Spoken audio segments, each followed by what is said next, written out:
ये विश्वजीत आवाज आ रहा है ना विश्वजीत? Yes sir. ओके ठीक है। बड़ा इंटरेस्टिंग टॉपिक है आज का। आज आपको इंडिया का बिजनेस स्टोरी पता चलेगा, इंडिया का प्रीवियस ग्लोरी भी पता चलेगा, और साथ में हमें क्यों बिजनेस स्टडीज या बिजनेस कॉमर्शियल नॉलेज, इसका जो भी नाम है, क्यों जानना है, क्यों पढ़ना है, इसका भी आपको आइडिया मिलेगा।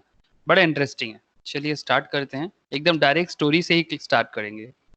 Okay, it's a history actually, it's a history. Okay, मैं स्क्रीन भी शेयर कर लेता हूँ।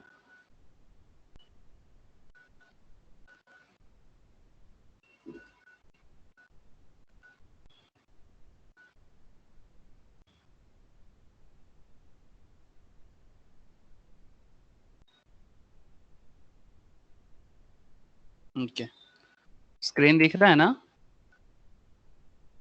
हाँ सर। ओके ठीक है।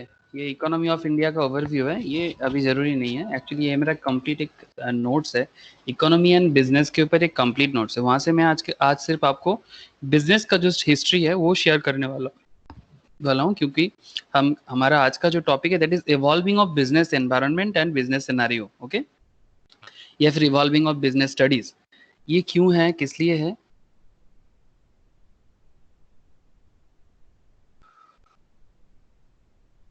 That is the main concern. Okay, economics बाद में, पहले थोड़ा हिस्ट्री में चले जाएंगे, डायरेक्ट हिस्ट्री। फिर बाद में ये सब एकदम रिसेंट डेटा है, एकदम करेंट डेटा जो मैं आप लोगों के लिए थोड़ा सा बनाया सर, एकदम रिसेंट। मतलब इसमें से भी हमें बहुत कुछ जानना है, यहाँ से भी, और इसके साथ साथ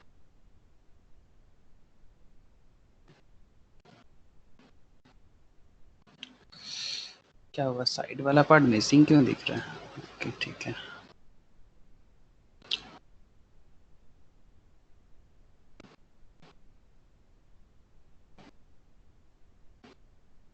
तो चलो इंडियन बिजनेस हिस्ट्री में एक बार नजर डालते हैं। आपको बहुत प्राउड फील होगा इंडियन बिजनेस हिस्ट्री जान के। जैसे कि आप देख सकते हो यहाँ पर हिस्ट्री लिखा हुआ है, हिस्ट्री। हेलो सर, हिस्ट्री दिख रहा है ना आप लोगों को? Okay yes sir. ठीक है। नो मैटर सा, ओहो मैंने एक चीज ओपन करना भूल गया, पेन बोर्ड।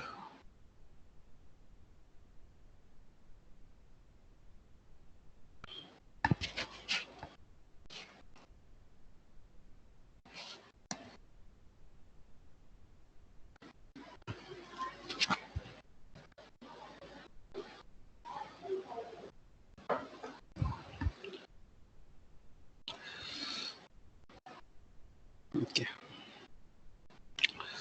तो Indian business history,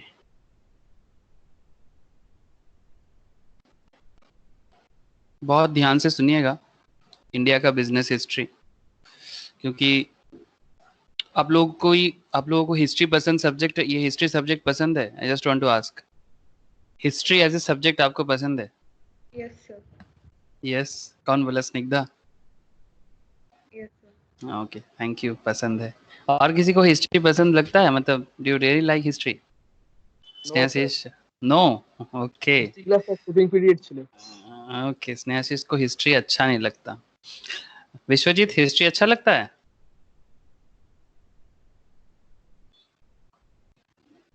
no sir. Nikita?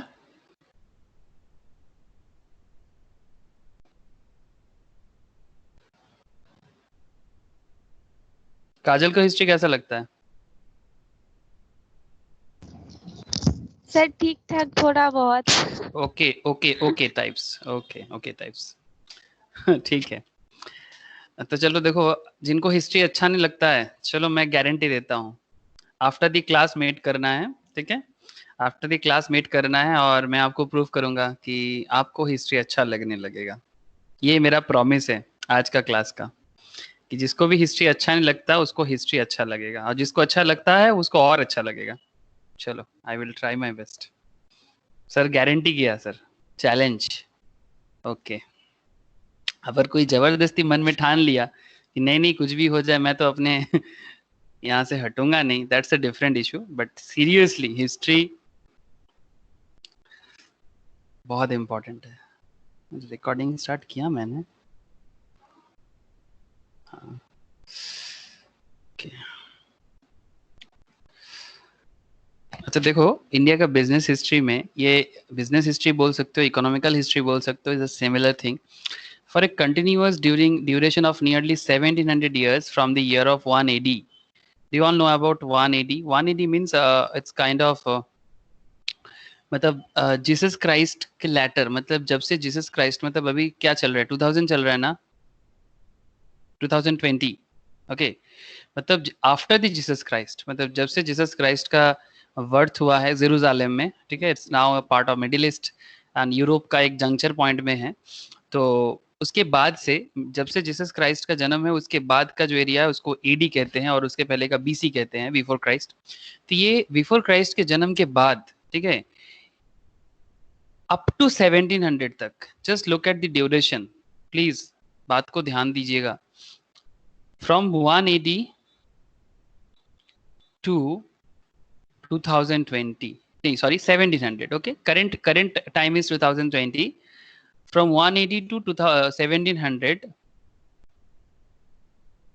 180 to 1700, 1700 years।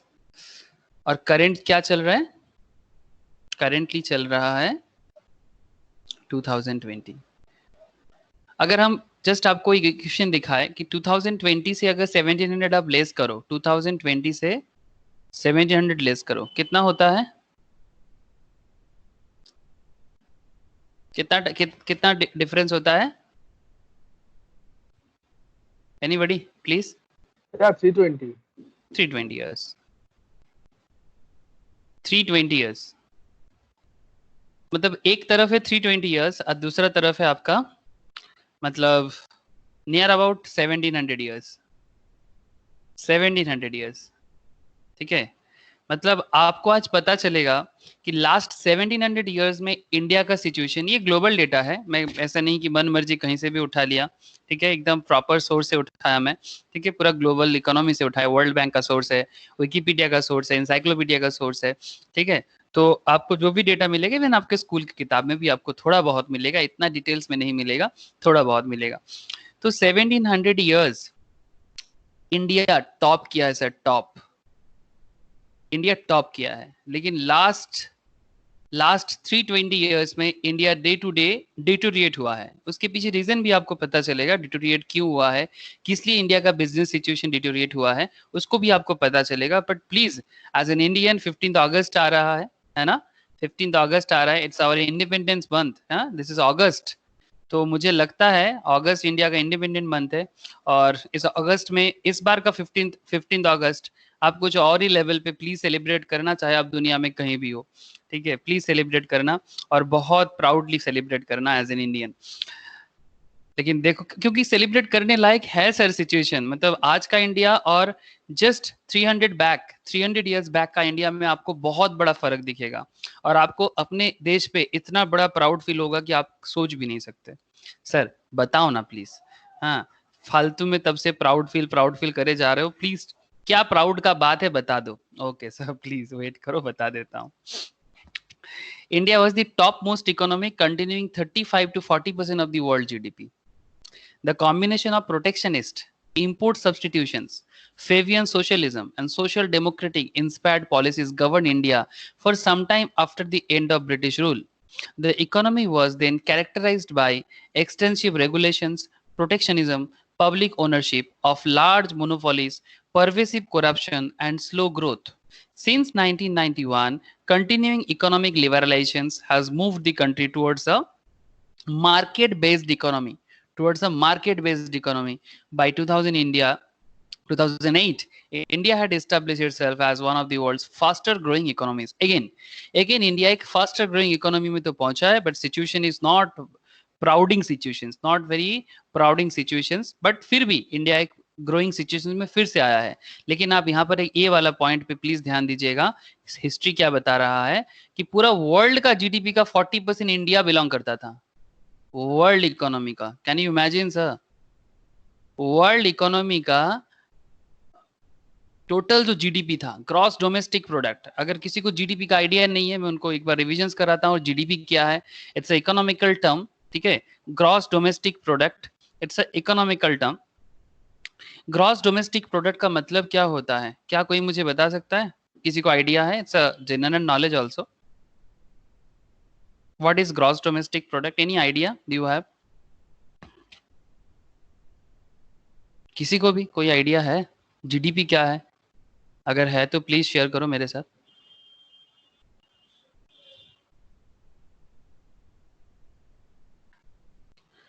क्या आप लोगों को मेरा आवाज आ रहा है? Yes sir. Sir okay, gross बोलो। ডোমেস্টিক ওইটা পুরো কান্ট্রিতে যত প্রোডাকশন হয়েছে এটার টোটাল। পুরো কান্ট্রিতে যত প্রোডাকশন হয়েছে ওটা total. Okay, it's a little bit okay but not totally okay. Okay ठीक है, मैं बता देता हूँ निकिता। चलो, वेल ट्राई। बेसिकली जीडीपी का मतलब होता है, अगर मैं आपको सिंपल बताऊं, मतलब एकदम एज ए लेमैन लैंग्वेज आप इसको याद रखना, ठीक है। ये जीडीपी वाला वर्ड ना बहुत ज्यादा यूजेबल है, बहुत ज्यादा यूजेबल है। मतलब चारों तरफ हम लोग जीडीपी जीडीपी बहुत ज्यादा सुनते हैं। ये जीडीपी का मतलब यही होता है कि किसी एक कंट्री में, ठीक है, किसी एक कंट्री में, मतलब in one country in a particular year, in one country in particular year. Country एक होना चाहिए, उसका एक पर्टिकुलर ईयर भी होना चाहिए। इन वन कंट्री, जैसे one country in the sense India, okay, one country in the sense India, in India, in any particular year. If you miss this word Nikita, तो ये डेफिनेशन गलत हो जाता है। In any one particular year, because GDP ना हर साल का होता है, ठीक है। ये जीडीपी जो हम लोग यूज करते हैं, ये एक्चुअली पर ईयर बेसिस में होता है। In any one particular financial year भी इसको तुम कह सकते हो। In any one particular financial year, the total product, अब now you are right, okay, the total product, the total product produce, the total product produce within, हो सके तो आप नोट कर सकते हो इसको, ओके। अगर आपके पास कॉपी है तो आप लिटिल बिट नोट कर सकते हो। ऐसे तो मैं बाद में बताऊंगा, लेकिन फिर भी ये एक हटके टॉपिक है, अचानक से इसमें आ गया। ये एक्चुअली इकोनॉमिक्स में पढ़ा जाता है, नॉर्मली 12 में पढ़ा जाता है, या फिर आप लोग जब फाउंडेशंस में पढ़ाई करते हो वहां पर भी थोड़ा बहुत है। The total product produce with in the domestic territory of a country.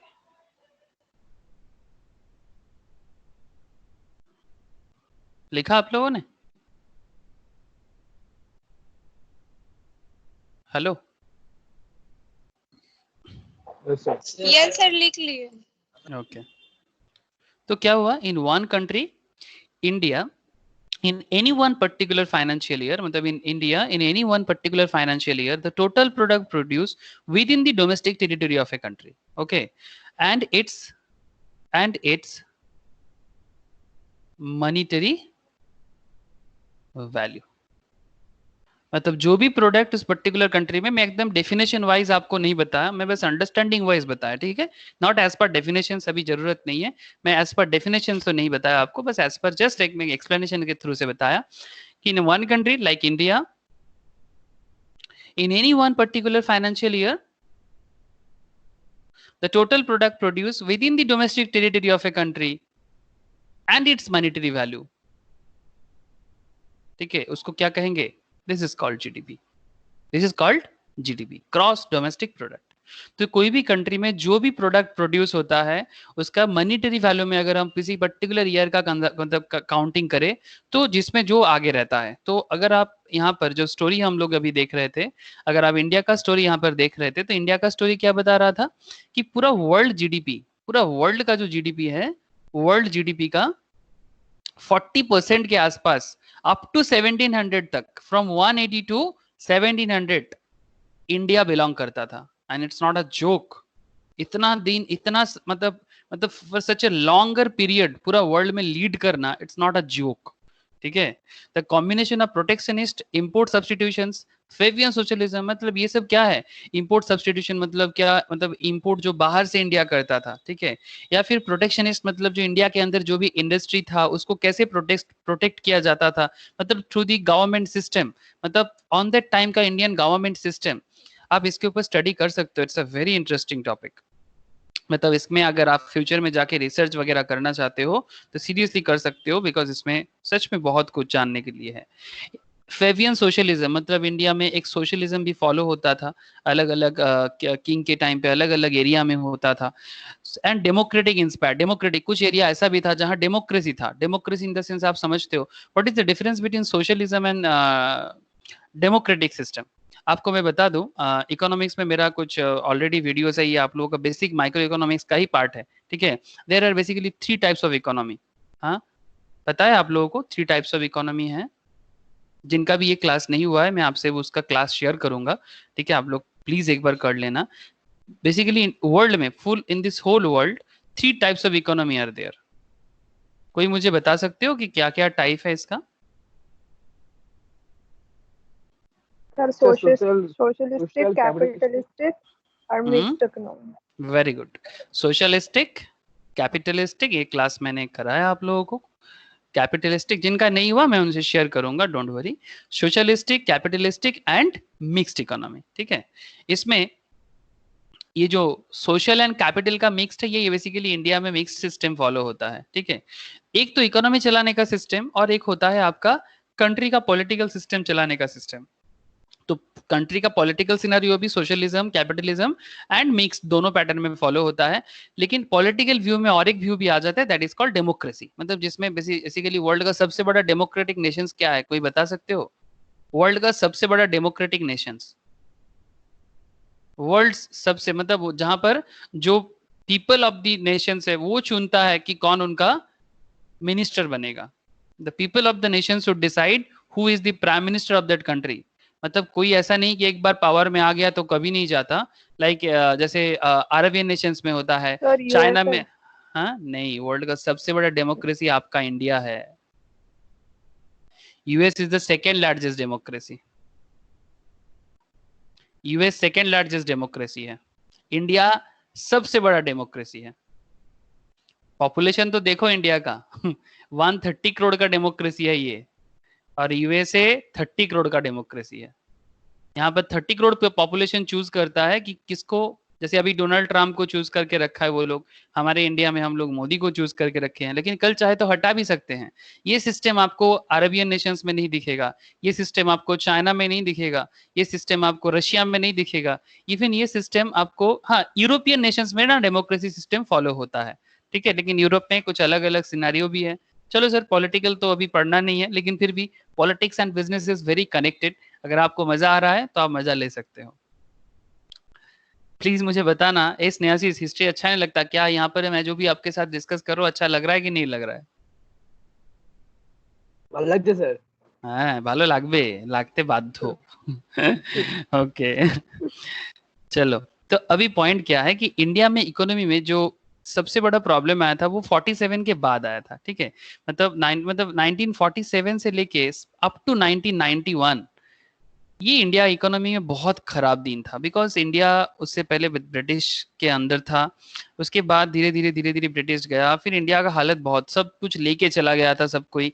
पहले तो मुगल आया था, उसके बाद ब्रिटिश आया था, बिफोर दैट तुरुस्क मतलब तुर्की आया था, हाँ, अफगान आया था, फिर मंगोलिया से आपका ये क्या नाम है, बाबर चेंगिस खां आया था। तो बहुत बार इंडिया को, मतलब बहुत बार इंडिया को लूटा गया। आफ्टर दैट 47 से 91 इंडिया का बहुत खराब टाइम था, इंडिया बहुत ज्यादा गरीब हो गया था, बहुत ज्यादा। फिर 1991 के बाद मनमोहन सिंह, हाँ आपको पता है ना मनमोहन सिंह को, जानते हो आप लोग? मनमोहन सिंह को जानते हो? हाँ, बिफोर द मोदी से पहले ये हमारा प्राइम मिनिस्टर थे। बट एक्चुअली ये इंडिया में सबसे ज्यादा famous not as a prime minister, इनको तो एक्सीडेंटल प्राइम मिनिस्टर माना जाता है इन द कांग्रेस के अंदर में। लेकिन इसका मेन जो है ना, ये finance, as a finance minister, ठीक है, अर्थ मंत्री के हिसाब से ये बहुत ज्यादा फेमस हुआ था। 91 में ये इंडिया का फाइनेंस मिनिस्टर था, और इंडिया में एक गजब का पॉलिसी लाया था, जिस पॉलिसी के कारण इंडिया में इकोनॉमिक लिबरलाइजेशन आया था। इसके ऊपर आप लोगों को एक टॉपिक पढ़ा जाता है, इसके ऊपर आप लोगों को एक टॉपिक भी पढ़ा जाएगा, ठीक है, एलपीजी बोल के, ठीक है। लिबरलाइजेशन ये इकोनॉमिक्स में भी होता है, किसी का बिजनेस स्टडीज में भी होता है, ठीक है। तो लिबरलाइजेशन, प्राइवेटाइजेशन एंड ग्लोबलाइजेशन के बाद ये जो इंडिया का जो एक इमर्जिंग सिस्टम है, मतलब इंडिया जिस तरह से as a emerging economy world level में अपने आप को एस्टेब्लिश किया है, जो by 2008 India market based economy बना एंड आफ्टर दैट इंडिया एक फर्स्ट ग्रोइंग इकोनॉमीज में अपने आप को चेंज किया, ठीक है। ये सिस्टम बाद में लिटिल बिट हुआ है, तो फर्स्ट ग्रोइंग इकोनॉमी में से ऑब्वियसली इंडिया करेंटली है, लेकिन situation and data is not with India now sir. लेकिन सर पिछला कुछ हिस्सा देख लेते हैं, एंशिएंट एंड मिडिवल एरिस, ठीक है। एंशिएंट टाइम में इंडिया का बिजनेस सिनेरियो एक बार आप देख लो कि एंशिएंट टाइम पे इंडिया का बिजनेस सिनेरियो क्या था। तो इतना तो आपको पता चल ही गया कि एंशिएंट टाइम पे इंडिया वर्ल्ड में टॉप करता था ना। Ancient means not very too much before, हाँ, बहुत ज्यादा पुराना बात नहीं है। इट्स जस्ट अभी 2020 चल रहा है और मैं बात कर रहा हूँ फ्रॉम 180, मतलब जीसस के जन्म के एक साल के से लेके, मतलब आफ्टर जीसस क्राइस्ट से लेके अप टू 1700 ईयर्स तक। मतलब अगर हम लोग ईयर वाइज देखें तो इंडिया 1700 साल वर्ल्ड में टॉप किया है। इंडिया वर्ल्ड में टॉप रहा है, मतलब टॉप पोजीशंस पे रहा है 1700 years, and currently last 300 years India का सिचुएशन अच्छा नहीं जा रहा है। Okay, the top citizens of Indus Valley, the citizens of Indus valley civilisations, जैसे कि यू ऑल नो कि ये इंडस वैली सिविलाइजेशंस का ही पार्ट हम लोग है। ये आज का जो इंडिया है it's a part of Indus valley civilizations, है ना। हम लोग कौन है, इंडस वैली सिविलाइजेशंस का पार्ट है कि नहीं सर, पता है आप लोगों को?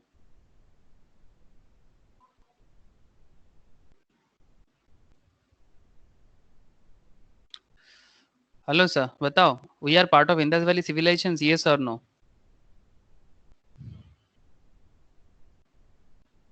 क्या सबको मेरा आवाज आ रहा है? यस और no please tell me. Yes sir, आ रहा है। Okay okay. तो India was a part of Indus valley civilisations, and India actually जो आज का इंडस वैली आपका आ गया पाकिस्तान के एरिया में, ठीक है। पाकिस्तान में मतलब स्टार्ट हो गया इंडस वैली सिविलाइजेशंस। तो ठीक है, सर पाकिस्तान, हाँ बोलो। सर हम पायल बोल रहे हैं सर, हम लोग का इंग्लिश का क्लास होने वाला था यहाँ पे, तो हाँ, कोई ही नहीं, लेकिन इंग्लिश का क्लास में भी कोई ज्वाइन नहीं किया, तो रौनक भैया वो इंग्लिश का क्लास पोस्टपोन कर दिए, बोले सर का क्लास ज्वाइन करने के लिए। रौनक क्लास पोस्टपोन कर दिया, ठीक है कोई बात नहीं, मेरा क्लास कर लो। वो बाकी सब नहीं है, वो लोग वहाँ पे भी नहीं है, आपका क्लास में भी नहीं है। समझ में नहीं आ रहा है?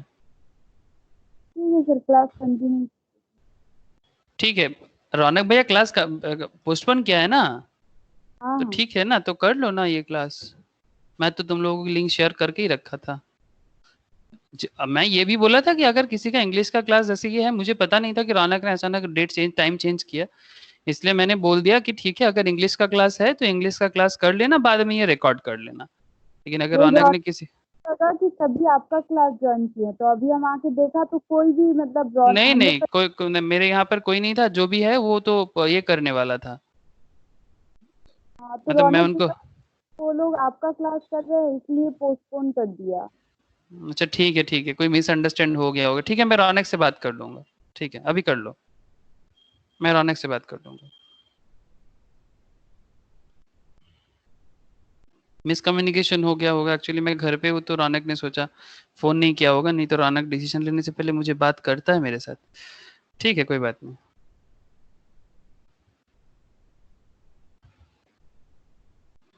ओके देखो, तो इंडस वैली सिविलाइजेशंस पे एक बार कंसंट्रेट करना। Permanent settlement that flourished between 2800 BC, just imagine, हाँ, मतलब अभी क्या चल रहा है 2020, करेंटली टाइम इज 2020, एंड अभी मैं बात कर रहा हूँ आपको 2800 बीसी का, मतलब बिफोर क्राइस्ट, मतलब जब जीसस क्राइस्ट का भी जन्म नहीं हुआ था, मैं तब का बात आपके साथ कर रहा हूँ, जब इंडिया का बिजनेस सिनेरियो चालू हुआ था वर्ल्ड लेवल में। मतलब आपके पास प्राउड करने के लिए ना बहुत कुछ है। एंड 1800 बीसी, मतलब 2800 से लेके 1800 बीसी तक इंडिया का जो बिजनेस सिनेरियो था, agriculture, domesticated animals, and through out the world भी यही हुआ होगा, लेकिन ऑन दैट टाइम ज्यादा कोई सिविलाइजेशन बना ही नहीं था, मतलब सिर्फ इंडिया था, और इंडिया के साथ अगर एट पर कोई था तो आप मिशोर को ला सकते हो। यू ऑल नो अबाउट मिशोर? Hello, Egypt sir. पता है ना आपको, इजिप्ट का जो सिविलाइजेशन सिस्टम है, ठीक है, जहां पर पिरामिड वगैरह है, अगर इंडस वैली सिविलाइजेशन के साथ अंदर सिमिलर पैरामीटर में अगर कोई सिविलाइजेशन ऑन दैट टाइम था, दैट इज इजिप्ट या मिशोर का सिविलाइजेशन था। तो चाहे इजिप्ट का सिविलाइजेशन हो, चाहे इंडस वैली सिविलाइजेशन हो, जो Indus Valley civilisation actually mainly India है, और जो आज की डेट में due to some political disturbances आज की डेट में वो पाकिस्तान का मैक्सिमम पोर्शन चला गया।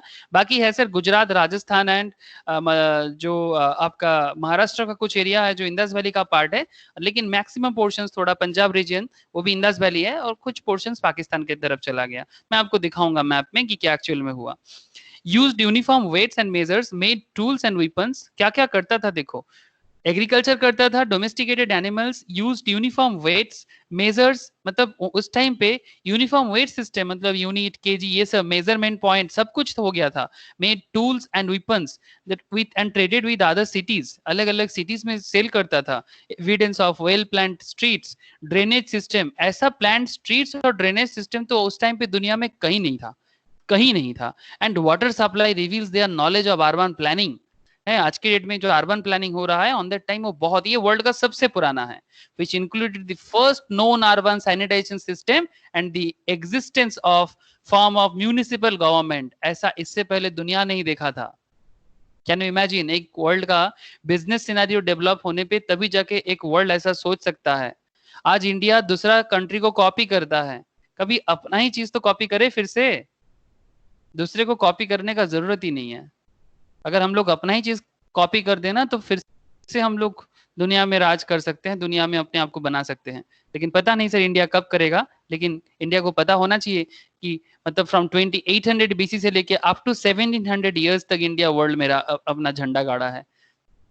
जो भी हो, it's not a easy thing, मतलब चाहे तो कर सकते हैं लेकिन इच्छा भी होना चाहिए।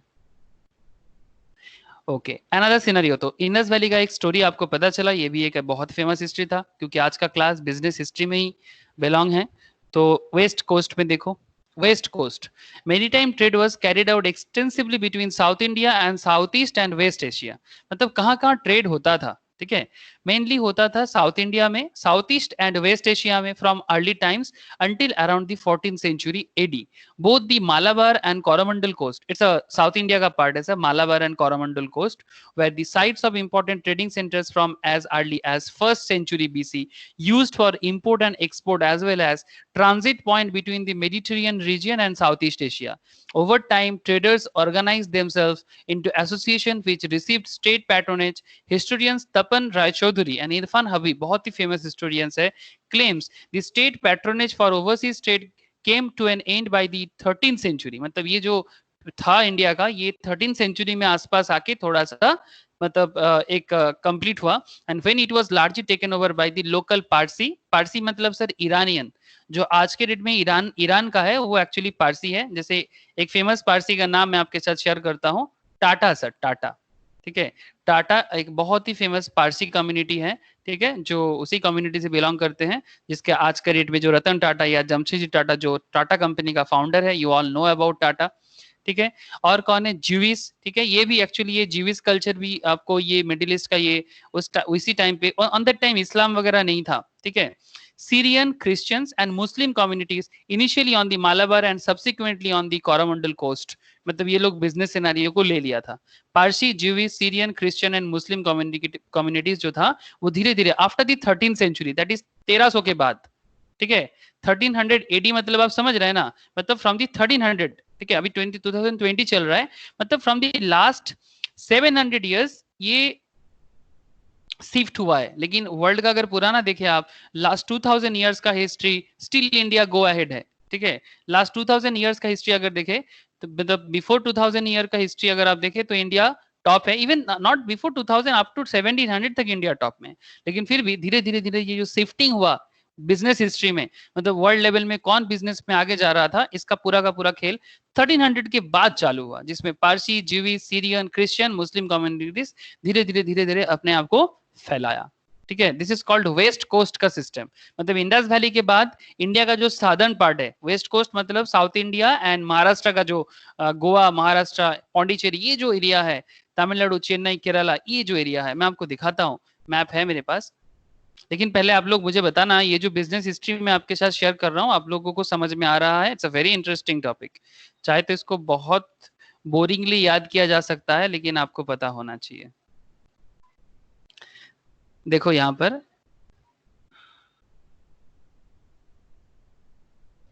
तो छोड़ो, आपको ये मैप दिख रहा है? आप जूम कर सकते हो ना मैप को? हाँ सर। जूम करो तो मैप को आप लोग।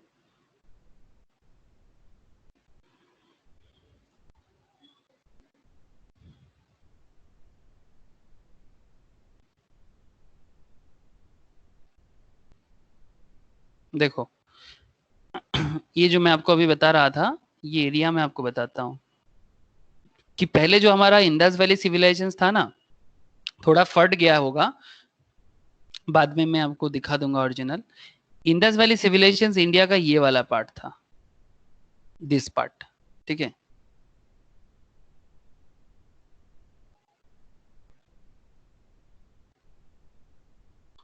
ये जो पार्ट आपको मैंने अभी दिखाया, this is the part of Indus Valley civilisation. And after that ये जो मैं आपको अभी बताया ना, मालाबार एंड कोरोमंडल एरिया, ठीक है, दिस इज, ये वेस्टर्न कोस्ट जो है, दिस इज मालाबार। एंड ये जो कोरोमंडल मैं आपको बताया अभी, दिस इज दिस पार्ट। मतलब ये एरिया, मतलब ये वर्ल्ड के साथ, जैसे ये आप देख रहे हो, ये अरबियन नेशन है ना, middle east, middle East and Arabian Nations. Dubai आपको यहाँ मिलेगा, यूनाइटेड अरब एमिरेट्स यहाँ मिलेगा आपको। और ये है आपका ईरान, ठीक है, यहाँ पर अफगानिस्तान है, ठीक है, अफगानिस्तान है। एंड दिस, ये जो पार्ट आपको मैंने अभी दिखाया ना, ये ईरान है, मतलब पारसी का एरिया है। मतलब 1300 के बाद थोड़ा शिफ्टिंग हुआ, चालू हुआ, लेकिन before that India is always there, India always top में था, ठीक है। भगवान करे फिर से ये 15 अगस्त आ रहा है, हम लोग फिर से टॉप में पहुंचे। अगर हम लोग मेहनत करेंगे तो भगवान कुछ नहीं करेगा, एक्चुअली हमें ही करना पड़ेगा, जो भी हो। आई होप कि आपको समझ में आ रहा है business history.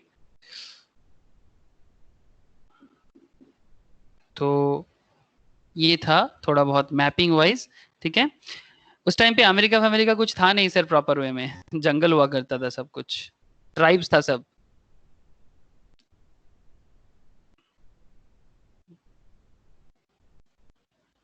Just a minute.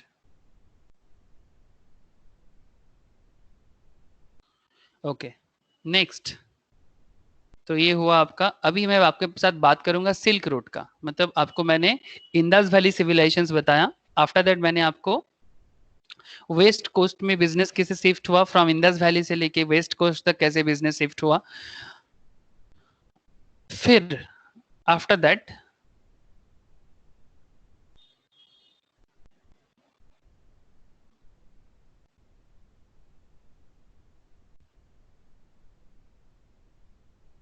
उसके बाद कौन आया?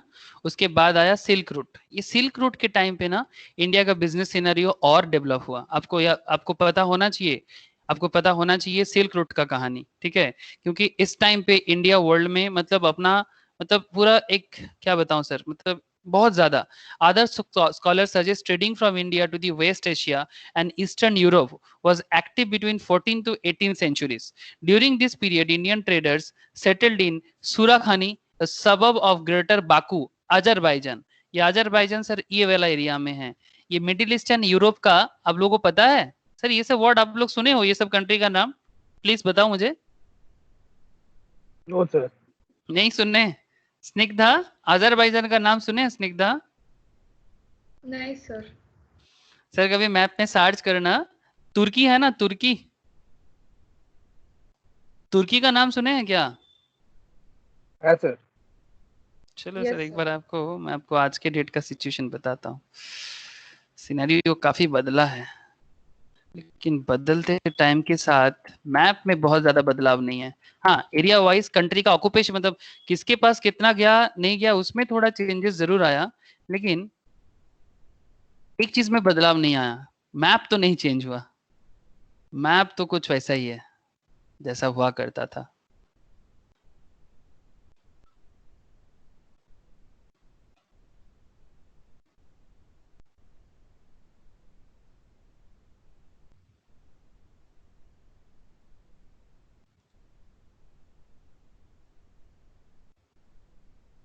ये देखो, देख पा रहे हो क्या?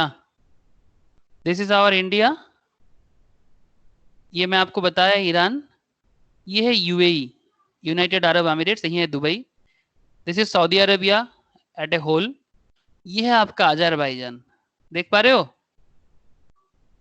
ये है तुर्की, हियर इज सीरिया इराक, और ये जो पार्ट है ना, ये जॉर्जिया देख रहे हो ना, जॉर्जिया इज इन यूरोप, ठीक है, यहाँ पर बुल्गारिया ग्रीस ये सब यूरोप में है, ये चैनल, ये इस्तांबुल है, ये तुर्की का कैपिटल हुआ करता है, ये अजरबैजान तुर्की, ये सब एरिया उस टाइम पे सिल्क रूट हुआ करता था। सिल्क रूट का एरिया मैं आपको कुछ ऐसे दिखा सकता हूँ, मतलब थ्रू सिल्क रूट का मतलब होता है बिजनेस का रूट, उसका नाम सिल्क इसलिए, सिल्क रूट ऐसे इसलिए हुआ था क्योंकि हम लोग जो कपड़ा पहनते हैं ना आज के डेट में भी, हाँ, रेमॉन्ड, अलग अलग ब्रांडेड कपड़ा पहनते हैं, किससे बनता है ये ब्रांडेड कपड़ा? सिल्क से बनता है। तो क्लोथ का ट्रेडिंग, ये पाकिस्तान तो कहीं नहीं था सर, पाकिस्तान पिक्चर में था ही नहीं, इट्स इंडिया, ठीक है, इसको काटो, इसको काटना चाहिए, मैं तो इसको मानता ही नहीं, ठीक है, इट्स इंडिया, जबरदस्ती लेगा तो क्या उसका हो जाएगा, ये इंडिया है, ठीक है, यही तो है Indus valley civilisations, this is actual Indus valley civilisations, this is actual Indus Valley civilisation is here, and ये मालाबार कोस्ट जो मैं आपको बताया, ये यहाँ मालाबार एंड कोरोमंडल, ठीक है, ये एक्चुअली इंडिया, इंडस के कारण ही तो इंडिया को इंडिया कहा जाता है। तो कहने का मतलब यही है कि ये चाइना है ना, चाइना बहुत दिन से बिजनेस में बहुत अच्छा है, ये चाइना होके इस तरह से, ये अपना सिलीगुड़ी है ना, सिलीगुड़ी और सिक्किम के आसमान के ऊपर से नेपाल होके कश्मीर के नीचे से तक्षशिला, ये एक्चुअली इंडिया का तक्षशिला हुआ करता था, तक्षशिला आज जहां पर इस्लामाबाद है पाकिस्तान का, आज जहां पर पाकिस्तान अपना कैपिटल बना है इस्लामाबाद, वो तक्षशिला हुआ करता था। इस तरह से अफगानिस्तान होके, ईरान होके, फिर पूरा यूरोप के साथ इंडिया ट्रेड करता था। आपको बात समझ में आ रहा है?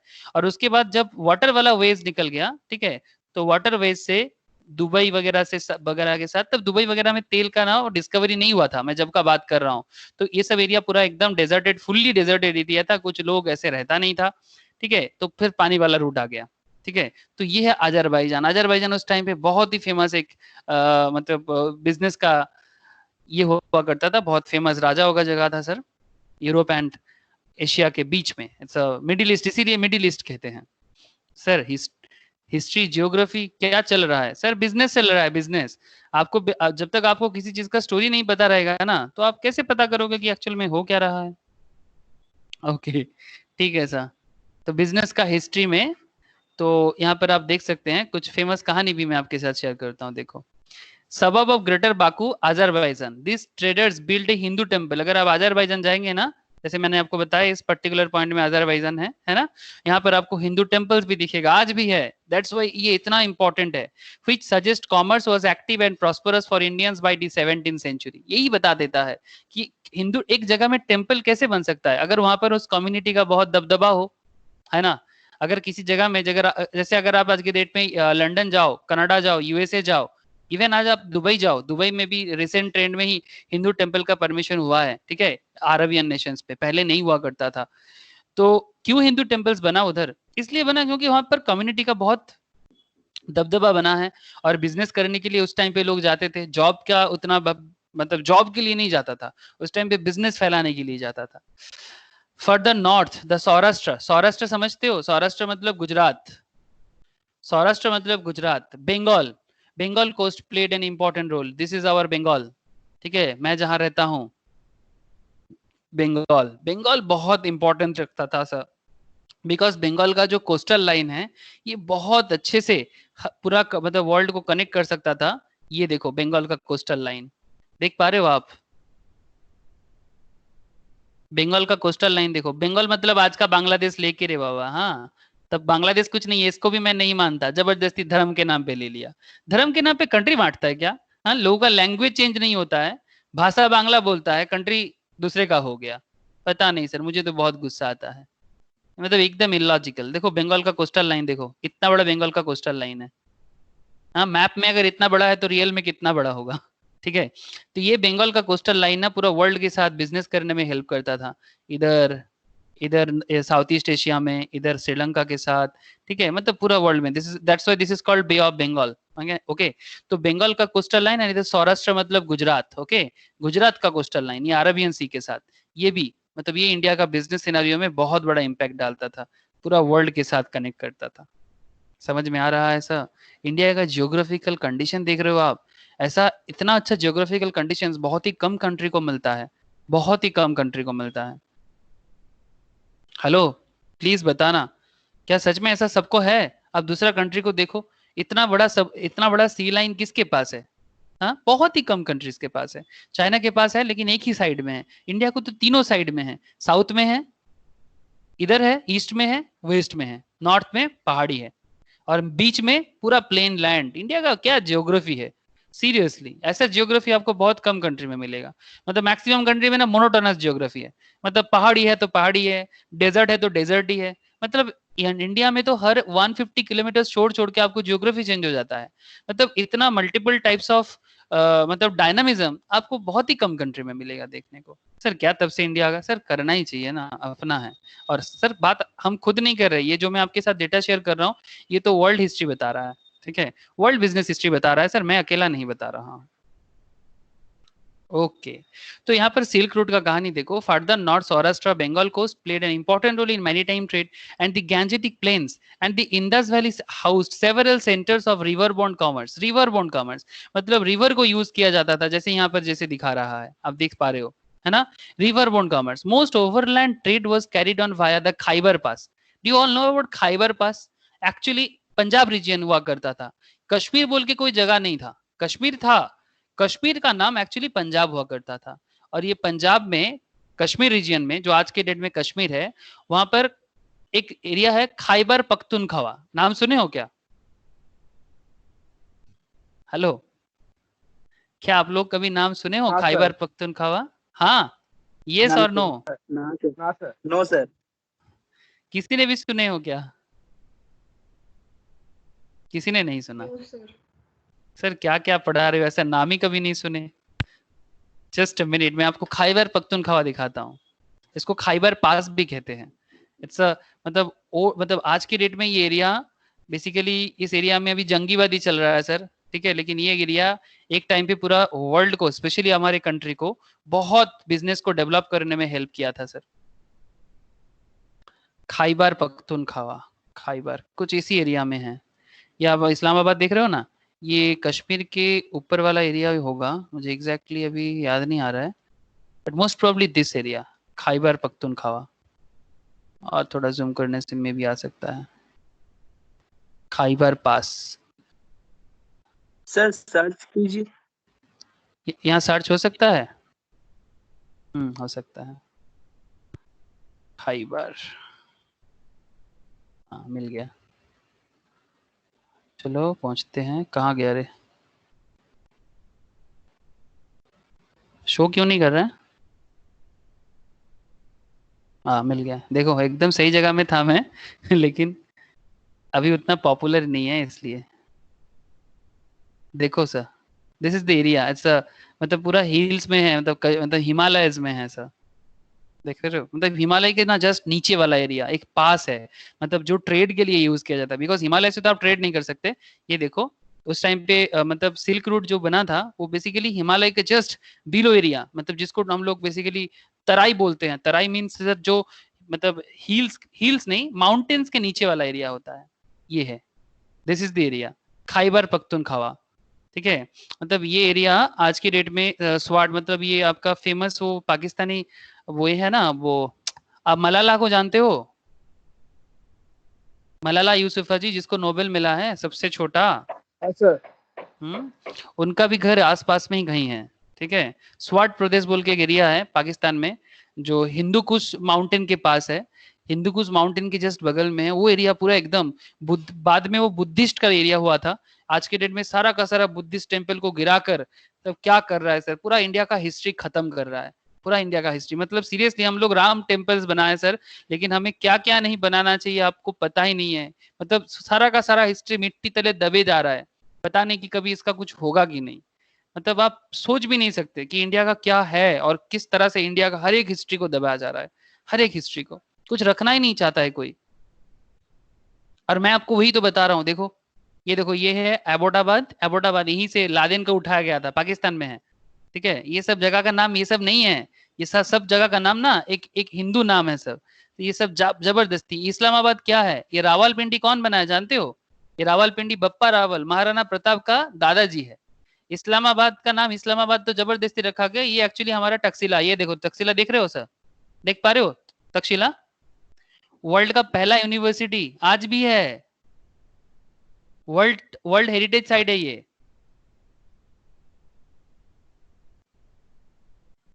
देख पा रहे हो क्या? हेलो, ये देखो Yes, टक्सिला, sir. वर्ल्ड का पहला यूनिवर्सिटी था, first university in the world. इससे पहले वर्ल्ड में यूनिवर्सिटी नहीं हुआ करता था, ये हार्वर्ड, ऑक्सफोर्ड, कोलंबिया कुछ नहीं था, ये था। ये इकोनॉमिक्स में हम लोग चाणक्य को बोलते हैं ना, आचार्य चाणक्य, इसी का यहीं का प्रोफेसर था, चाणक्य यहीं का प्रोफेसर था। ये है टक्सिला, देखो इस्लामाबाद एरिया ही है, इसी एरिया में टक्सिला था, पूरा एरिया का नाम टक्सिला हुआ करता था। अरे ये पूरा पंजाब एरिया का अंडर आता था, ये पूरा एरिया पंजाब के अंदर आता था। खत्म कर दिया, जो भी हो छोड़ो।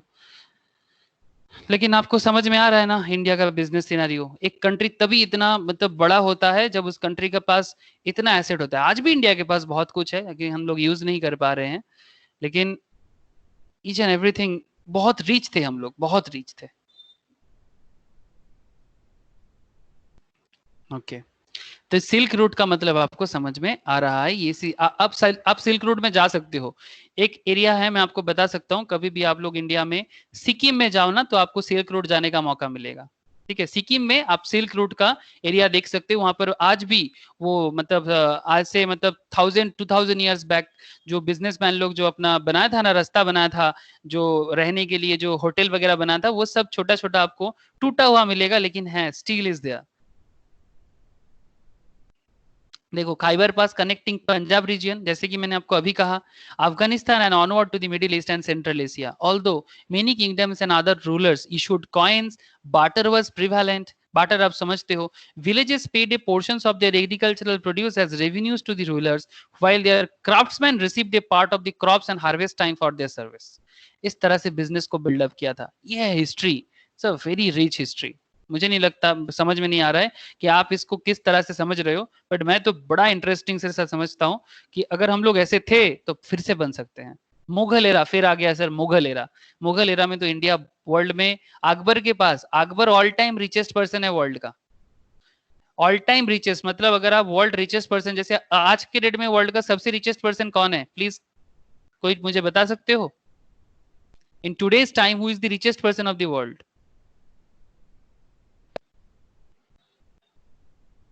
Any idea from anyone?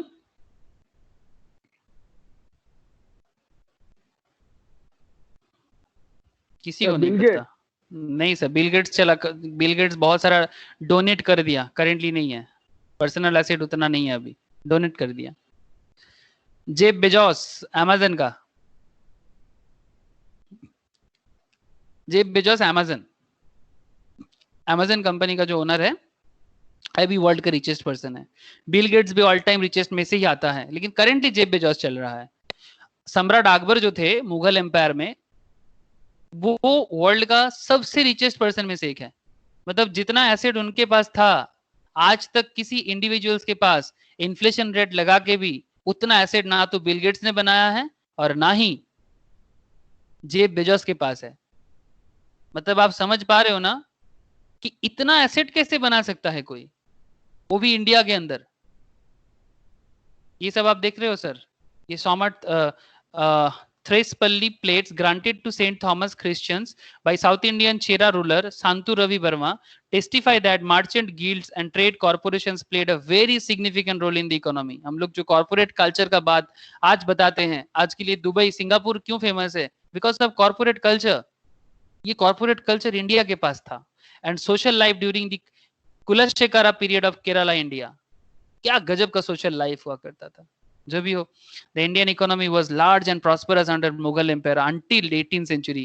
Seen Harkin estimates China and India may have accounted for 60 to 70% of world GDP। मतलब दोनों मिला के, चाइना एंड इंडिया दोनों मिला के 60 to 70% of the world GDP हुआ करता था in the 17th century, मतलब 1700s। The Mughal economy functioned on an elaborate system of coined currency and land revenue and trade. Gold, silver, copper coins issued by the royal mints, which functioned on the basis of the coinage, the political stability and uniform revenues policy resulting in centralized administration under the Mughals। ठीक है, आपको समझ में आ रहा है? Hello, history समझ में आ रहा है? Yes, sir. Yes, sir. Thank you sir. Political stability था ब्रिटिश। उसके बाद देखो मुगल्स के जाने के बाद, एक्चुअली मुगल्स को हराया बाद में ब्रिटिश ने। मतलब इंडिया को सबको ही ना एकदम जैसे वो चील खाता है ना सर, चील देखे हो ना, बाज जिस तरह से नीचे मतलब एकदम चीड़ फीड़ करके खा के चला जाता है, इंडिया को इस तरह से खाया गया है। Mughals coupled the well developed and internal trade network ensured that India before the arrival of the British was to a large extent economically unified despite having a traditional agrarian economy। मतलब despite traditional agrarian economy, agrarian economy मतलब समझते हो, agricultural based economy को agrarian economy बोलते हैं, please point to be noted. हाँ, agrarian economy मतलब जो इकोनॉमी एग्रीकल्चरल बेस्ड होते हैं। आज के डेट में इंडिया स्टिल एग्रेरियन इकोनॉमी है, लेकिन being agrarian economy India world में टॉप करता था, characterized by a predominance of subsistence agriculture with 64% of the workforce in the primary sectors। मतलब 3 सेक्टर्स होते हैं, प्लीज रिमेंबर रखना, it's a very important snake दा। ठीक है, एक होता है प्राइमरी सेक्टर्स, एक होता है सेकेंडरी सेक्टर्स, एक होता है टर्शियरी सेक्टर्स। ठीक है, primary sectors means agricultural part, okay, जो agricultural and agriculture related like horticulture, animal husbandry. ठीक है, मतलब एनिमल्स जो बना ये किया जाता है like poultry farm, goat farm, cow etcetera. तो एग्रीकल्चर रिलेटेड में ये सब आ जाते हैं। टर्शियरी एंड सेकेंडरी में आते हैं बेसिकली इंडस्ट्री, एंड टर्शियरी में आता है सर्विस। ओके, तो उस टाइम पे देखो 64% प्राइमरी में था, 36% सेकेंडरी में, एंड टर्शियरी दोनों मिला के था। हायर देन इन यूरोप, मतलब यूरोप में भी इतना लोग सेकेंडरी एंड मतलब टर्शियरी सर्विस सेक्टर्स में काम नहीं करता था। where 65 to 90% of its workforce were in agriculture in 1767, 5 to 75% in agriculture in 1750। मतलब यूरोप से भी इंडिया का सिचुएशन बेहतर था। Agricultural production increase under Mughal agrarian reforms with Indian agriculture being advanced compared to Europe at the time। आज के date में Europe world का सबसे डेवलप कंटिनेंट है, वर्ल्ड का सबसे डेवलप्ड कंट्रीज, मतलब जितना आप काउंटिंग कर लो इतना डेवलप कंट्रीज आज के डेट में यूरोप में है, लेकिन अप टू 1750 तक वर्ल्ड का सबसे अच्छा कंटिनेंट इंडिया हुआ करता था। Such as the wide spread use of seed drill among Indian peasants before its adoption in European agriculture. मतलब जब इंडिया में एग्रीकल्चरल पैटर्न यूरोपियन सिस्टम में चालू होने से पहले इंडिया जो पैटर्न फॉलो करता था उसी पैटर्न में इंडिया बेस्ट था। लेकिन देखो ऐसा दूसरे को कॉपी करने गया और अपना चीज भूल गया, और फिर देखो आज यूरोप आगे निकल गया, इंडिया पीछे रह गया। The Mughal Empire had a thriving industrial manufacturing economy, with India producing about 25% of world industrial output। पूरा दुनिया का 25% इंडस्ट्रियल आउटपुट, मतलब उस टाइम पे जो भी इंडस्ट्रियल नीड होता था, ठीक है, जैसे आज के डेट में इंडस्ट्रियल नीड में टेक्नोलॉजिकल इंडस्ट्रियल नीड्स है, स्टील है, आयरन ओर है, कोल है, मैंगनीज है, यू ऑल नो एल्यूमिनियम है, there is lots of industrial development. I think on the time भी इंडस्ट्रियल डेवलपमेंट हुआ था, तो वो उसमें 25% इंडिया अकेला बिलोंग करता था। Can you imagine, making it the most important manufacturing center in international trade। आज चाइना ने कुछ प्रोडक्ट देना क्या बंद कर दिया, मतलब क्या हालत हुआ देख रहे हो आप इंडिया का? क्या आप लोग देख पा रहे हो किस तरह से टेक्नोलॉजिकल गुड्स का दाम बढ़ रहा है, इवन अवेलेबल भी नहीं है मार्केट में। 10,000 का चीज रिसेंटली मैंने ही परचेस किया, एक 10,000 का कैमरा मुझे कितने में परचेस करना पड़ा जानते हो?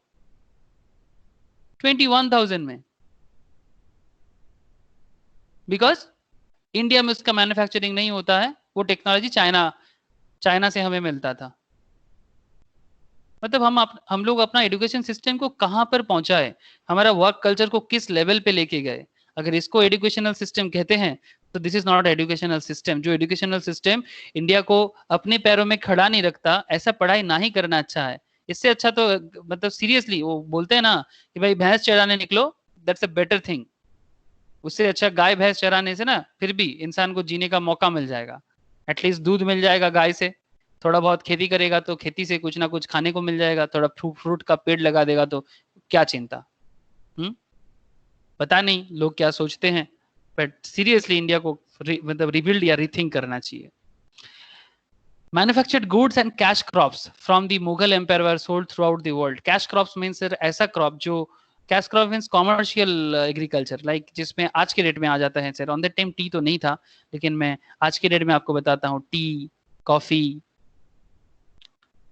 रबर, ठीक है, या फिर हो सकता है कि टी था, मुझे नहीं पता, या फिर हमें नहीं पता, मे भी होता, हो सकता था T, coffee, rubber kind of जो जूट, ठीक है, जूट, जूट भी कैश क्रॉप में बहुत फेमस था, आज भी है लेकिन उतना यूज कम हो गया, फिर से जूट का यूज आ रहा है, बिकॉज प्लास्टिक यूज के कारण जिस तरह से वर्ल्ड एनवायरनमेंट में एक डिटोरिएशन आया है, उसके बाद जूट का पॉपुलैरिटी वंस अगेन, और जूट प्रोडक्शन से वर्ल्ड नंबर 1 कौन है जानते हो? स्टिल नाउ बंगाल रीजन, मतलब इंक्लूडिंग बांग्लादेश, बांग्लादेश को मिला के, okay, Bangladesh and west Bengal ये दोनों जूट बनाने में, जूट का एग्रीकल्चर में and also for jute mill. आपको बता दो, अगर आप लोग कोलकाता के बारे में जानते हो, Kolkata my home city, Kolkata, Kolkata में गैंजिस जो है, गंगा जो है, गंगा मैया के दोनों साइड में करेंटली करीब करीब मतलब 150 के आसपास जूट इंडस्ट्री, जूट मिल बंद पड़ा है, जूट मिल बंद पड़ा है, बिकॉज हम लोगों ने इसको मॉडर्न नहीं कर पाया, मॉडर्नाइज नहीं कर पाया, समय के साथ हम लोग टाइम टू टाइम इसको इंडस्ट्री को अप टू डेट नहीं कर पाए। आज 150 के आसपास, मतलब आज अगर ये ओपन हो जाए ना, वेस्ट बंगाल में कम से कम 1 crore indirect, direct indirectly 1 crore job होगा। अगर 1 करोड़ जॉब मतलब can you imagine, west Bengal का टोटल सिनारियो बदल जाएगा। सर क्या बोलते हो? हाँ सर, वेस्ट बंगाल का पॉपुलेशन कितना है जानते हो? वेस्ट बंगाल का पॉपुलेशन है 9 crore approx, 9 crore approx, this is the population of west Bengal. India का सेकेंड कंजेस्टेड एरिया है, सेकेंड कंजेस्टेड एरिया, मतलब इतना ज्यादा भीड़ इससे पहले सिर्फ बिहार के पास ही है। इंडिया का सेकेंड कंजेस्टेड मतलब स्टेट है, पर स्क्वायर किलोमीटर में, पर स्क्वायर किलोमीटर में यहाँ पर नियर अबाउट 1500 के आसपास लोग रहते हैं। याद रखना, इतना ज्यादा और कहीं नहीं। जहां नेशनल एवरेज कितना जानते हो इंडिया का? 365, वहीं पर 1500 के आसपास लोग रहते हैं। बिहार टॉप करता है, बिहार के बाद बंगाल है। बंगाल में 9 करोड़ अप्रॉक्स पॉपुलेशन है। अगर 1 करोड़ लोगों को जॉब मिल जाता है, एक एक फैमिली में अगर 4 मेंबर है, तो 1 करोड़ में अगर 4 डिपेंडेंट है, तो कितना लोग डिपेंडेंट, मतलब जूट मिल अगर ठीक ठाक से ओपन होके फिर से रिबिल्ड होगा, रीथिंक होगा, तो 4 करोड़ पॉपुलेशन को बेनिफिट मिलेगा। Can you imagine? तो आउट ऑफ 9 करोड़ अगर जूट या जूट रिलेटेड एनीथिंग, जो गैंजेस लैंड पे जो भी इंडस्ट्रीज है, अगर वो मतलब प्रॉब्लम को ठीक कर सकता है, तो बाकी 5 करोड़ तो कहीं दूसरा जगह से अपने आप को बना ही लेगा। लेकिन कौन करेगा sir? That's a big question. Who will build? How can? ये स्नेहासिस तेरे को तो पता होगा, सर तेरे तेरे तेरे आसपास वाला एरिया में, बैरकपुर सोदपुर वाला एरिया में जूट मिल नहीं है? আমাদের সোদপুরে গঙ্গাধরে 3টে জুট মিল, 2টো বন্ধ, একটা খোলা। देखो আর যেটা খোলা मिल गया। সেখানে তোমার ঠিকঠাক ভাবে মাইনে পায় না। एग्जैक्टली देखो, मुझे अभी याद आया कि स्नेहासिस का घर गांजेस मतलब एकदम गंगा किनारे है, ठीक है। सिर्फ सोदपुर में ही 3 जूट इंडस्ट्री है, उसमें से 3 में से 1 खुला है, 2 बंद पड़ा है, और एक जो खुला है उसमें भी लोगों को प्रॉपरली सैलरी नहीं मिलता। देखो एकदम मतलब हैंड टू हैंड आपके सामने मैं आपको ये रख लिया। थैंक यू स्नेहासिस, याद आ गया मुझे अचानक से। चलो, तो बेसिकली आपको समझ आ रहा है ना कि इंडिया के पास क्या है और क्या हो सकता है। चलो कोई बात नहीं, क्या हो सकता है, लेकिन सर हमारे पास सेलिब्रेट करने के लिए बहुत कुछ है। जो भी हो, और क्या क्या था जिसके ऊपर मुगल एम्पायर डिपेंडेंट था, बहुत फेमस हुआ था करता था? टेक्सटाइल, शिप बिल्डिंग, जहाज बनाने में नंबर 1 हुआ करता था। आज के डेट में इंडिया क्या करता है? जहाज बनाते हैं, कुछ जहाज तो बाहर से भी हम लोग इंपोर्ट करके लाते हैं। इंडिया को तो जहाज बनाना भी आजकल याद नहीं है। मतलब ऐसा फॉरेन पढ़ाई चालू किए, हाँ, ऐसा यूरोपियन पढ़ाई चालू किया हम लोगों ने कि अपना बिल्डअप कर सिस्टम भी भूल गया। मतलब हम लोगों ने सोचा भाई सूटेड बूटेड पहन लेंगे, गले में टाई बांध लेंगे, तो शायद कुछ ज्यादा स्मार्ट हो जाएंगे, बट ऐसा कुछ हुआ नहीं। आज शिप बिल्डिंग छोड़ो, एयरक्राफ्ट में भी हम लोग, मतलब इंडिया का मैक्सिमम जो इकोनॉमी में पैसा आता है, मैक्सिमम पैसा हम लोग सोचते हैं कि जैसे देखो ना, बिहार में कितना फ्लड हुआ, हाँ, फ्लड मतलब बेसिकली ब्लड है ना, कितना लोगों का जान लेता है बिहार फ्लड।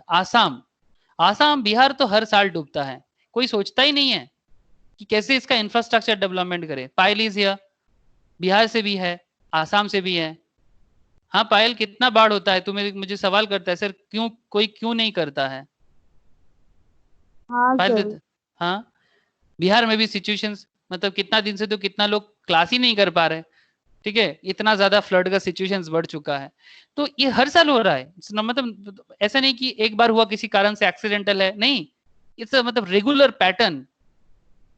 लेकिन प्रॉब्लम क्या जानते हो, टोटल जीडीपी का मैक्सिमम पोर्शंस शिप बिल्डिंग में, मतलब जो भी बहुत फॉरेन से इंपोर्ट करने में चला जाता है, खुद बनाता तो सस्ता पड़ता ना।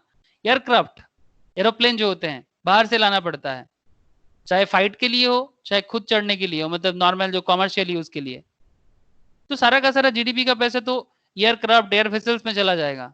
तो बिहार आसाम को क्या बचाएगा? 400, 500, हजार हजार करोड़ का दाम होता है एक एयरक्राफ्ट का।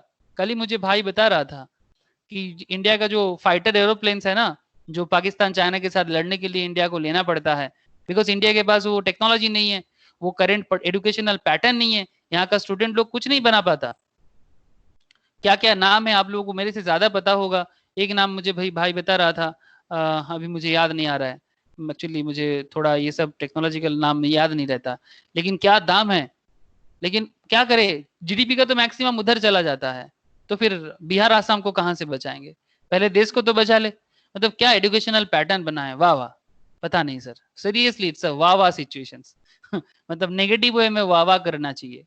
And steel, processed exports included cotton, textiles, yarns, thread, silk, jute, etc. Metalware, food में सुगर था, ऑयल्स था, बटर, बटर बहुत फेमस हुआ करता था इंडिया का, ठीक है। Cities and towns boomed under the Mughal empire.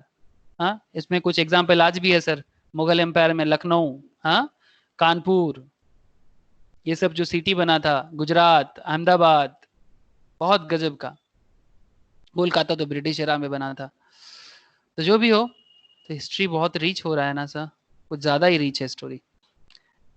Okay, ये देखो मुगल एम्पायर में ये क्या कपड़ा पहना है, देख रहे हो सर? ये कपड़ा आज के डेट में कोई बना ही नहीं सकता। ये जो कपड़ा पहना है, ये कपड़ा क्या है जानते हो? मुस्लिन है, मुस्लिन। नाम सुने हो क्या ये कपड़ा का? ये मुस्लिन कपड़ा आज के डेट में कोई बिल्डअप ही नहीं कर सकता, कोई मैन्युफैक्चर ही नहीं कर सकता मुस्लिन। ये कपड़ा एक देसलाई बॉक्स में आ जाएगा सर, मैचिस बॉक्स होता है ना, मैच स्टिक्स का बॉक्स, यू कांट इमेजिन, एक मैच स्टिक के बॉक्स में ये पूरा का पूरा एक क्लोथ पैकेजिंग होके आ जाएगा। बंगाल में बनता था सर। आज के डेट में मुस्लिन बनता है, ऐसा नहीं बनता, लेकिन पुराना टेक्नोलॉजी, मतलब ये जो पैटर्न था, मतलब जिस तरह का क्वालिटी उस टाइम पे था, वो क्वालिटी आज नहीं है। लेकिन देखो ज्यादा पुराना बात नहीं है, जस्ट 1665, जस्ट 300-400 इयर्स बैक।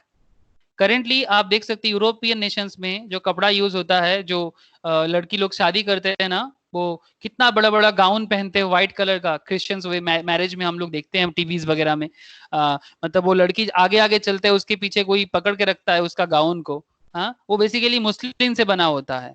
जो क्वीन लोग शादी नहीं करते, हेलो आप लोग नहीं देखे लंदन में जो प्रिंस लोग मैरिज करते हैं, हम लोग बोलते हैं वाओ क्या कपड़ा है, हाँ किस तरह का क्लोथ है, क्या फैशन है। हम लोग बोलते कि नहीं बोलते? वो क्या है सर? वो मुस्लिन है, मुस्लिन, मुस्लिम नहीं रे बाबा, मुस्लिन, ओके, या मसलिन, जो भी बोलो। अब लोगों को समझ में आ रहा है। और ये मुस्लिम बंगाल में बनता था, ये देखो सर, मैं कोई कहानी नहीं बनाऊंगा, सब एकदम हार्डकोर ट्रूथ है। यूरोपियन फैशन देखो, European fashion for example became increasingly dependent on Mughal Indian textile and silks from the late 17th century to the early 18th century. Mughal India accounted for 95% of the British imports from Asia, and the Bengal Suba province alone accounted for 40% of Dutch imports from Asia. Dutch मतलब sir basically Dutch मतलब ओलंदाज होते हैं, ये पोर्तुगीज, पुर्तगाल का जो लोग होते हैं ना उनको डच कहते हैं। डनिश, डेनमार्क में जो लोग होते हैं ना उनको डच कहते हैं। Dutch import from Asia. In contrast there was very little demand for European goods in Mughal India. मतलब यूरोपियन गुड्स उसके हिसाब से इंडिया में कोई पसंद नहीं करता था जितना आज हम लोग करते हैं।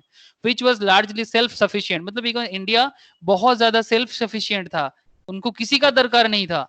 जो बात आज मोदी जी बार बार चिल्ला रहे हैं कि लोकल को फोकल करो और ग्लोबल बनाओ, लोकल को फोकल करो मतलब लोकल में पॉइंट सेंटर करो और उसको ग्लोबल बनाओ, बार बार मोदी जी बोल रहे हैं ना। आप लोग सुन रहे हो क्या?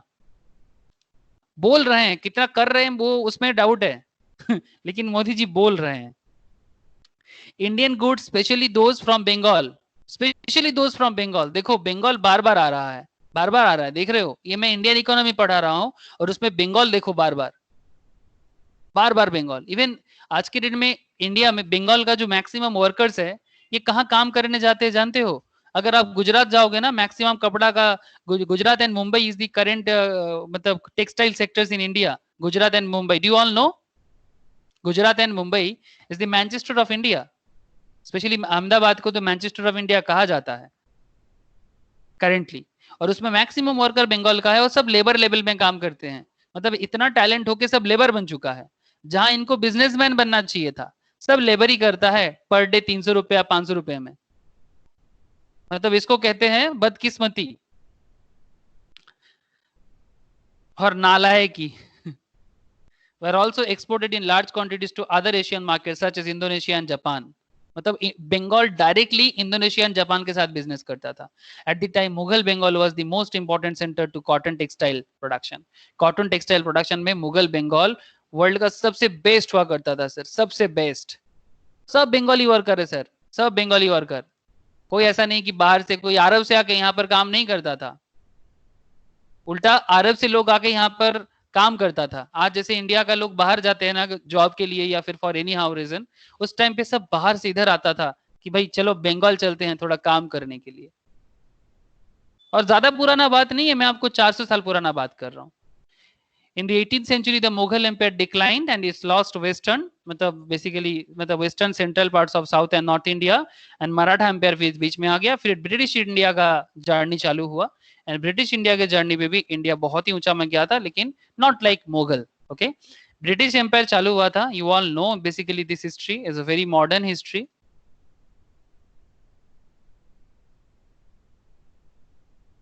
(1993) से लेके 1947 तक ब्रिटिश एरा था। 15 अगस्त आ रहा है रे बाबा, सेलिब्रेट करने के लिए बहुत कुछ है।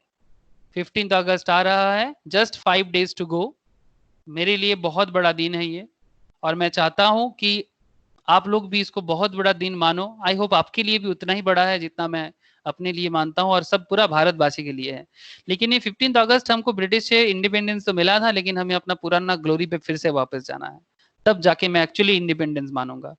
देखो there is no doubt Manmohan Singh ने क्या कहा, देखो सब बिजनेस वाइज देखो।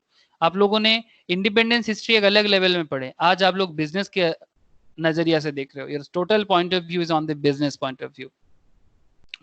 There is no doubt that our grievance against the British Empire had a sound basis, as the painstaking statistical work of the Cambridge historian August Madison has shown. India's share of world income collapsed from 22.6% in 1700, almost equal to Europe's share 23.3% at the time of, to as low as 3.8% in 1952. Indeed, at the beginning of 20th century, the brightest jewel in the British crown was the poorest country in the world in the terms of per capita income.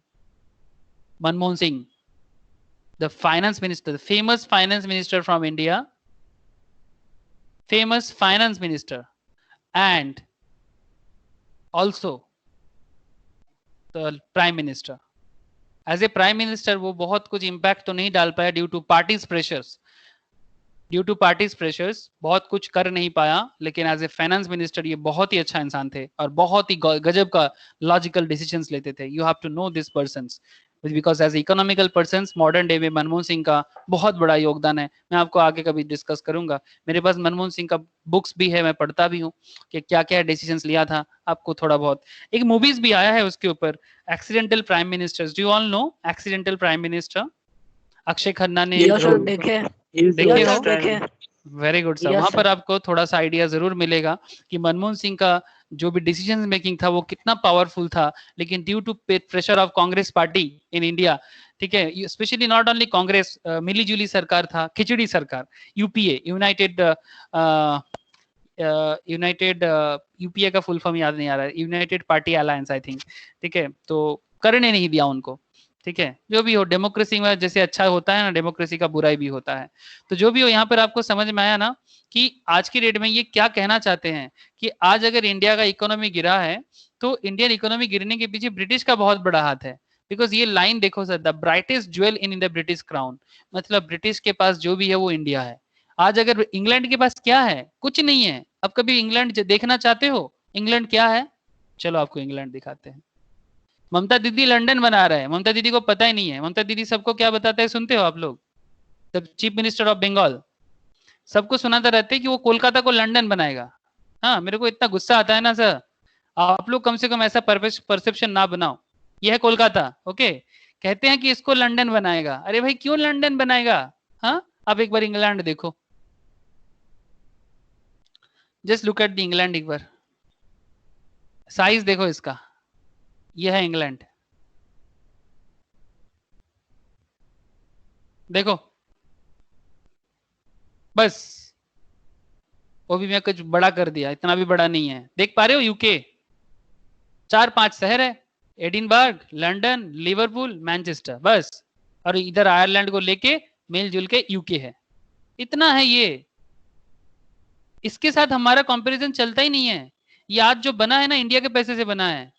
The total economy is build from India's money, पूरा का पूरा India के पैसे से बना है। Each and everything. Even आपको पता है कोहिनूर भी इसके पास है, द फेमस मयूर सिंहासन, पूरा का एकदम अलग अलग ज्वेल से बना हुआ मयूर सिंहासन में इंग्लैंड में है। चलो अच्छा है, सेफ है, कोई कोई बोलता है इंग्लैंड में है इसलिए सेफ है, इंडिया में होता तो रहता ही नहीं, that's a different issue. But India का हालत इतना, इंडिया को गरीब बना के गया ना, सब कुछ लूट लाट के चला गया। और आज हम लोग इन्हीं को कॉपी करते हैं। इनका साइज देखा आपने? हाँ, क्या है दोनों तरफ, इधर नॉर्थ सी, इधर अटलांटिक, इतना ज्यादा तूफान आता है, कुछ नहीं है, मिट्टी में भी उतना उपजाऊ नहीं है, just a little bit highland. और इधर तो पूरा बर्फीला एरिया है, कुछ नहीं है इनके पास।